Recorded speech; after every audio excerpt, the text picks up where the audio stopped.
sei tu che non sei capace di guidare il camion. C'è un sit-in autorizzato dalla questura, comunicato alla questura. Mi stanno minacciando, Ti stanno minacciando, non sta a dire che ti hanno minacciato,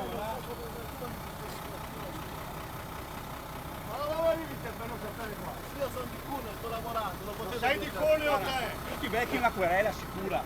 È una becchi sicura. Il comune guida il comune qua. Allora, il camion si doveva trasferire da un cantiere all'altro, il picchetto era iniziato, stavamo attaccando gli striscioni, ha agganciato la recinzione e ci è venuto addosso. Gli ha fatto presente, guarda che sei agganciato, e l'avete vista le immagini, no? Eccole lì. E lui è venuto avanti lo stesso.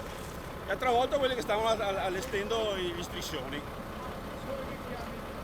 Per quello l'abbiamo fermato, perché stava facendo male le persone, gli abbiamo spiegato che c'era un sit-in, ho comunicato alla questura, tant'è che loro hanno bagnato, perché in questo cantiere è il disastro, no? Questa mattina sono venuti avvisati e hanno bagnato e lo sapevano dunque che avremmo fatto un'iniziativa per come viene gestito questo cantiere in modo completamente al di fuori delle regole, con danni alle persone che abitano qui attorno.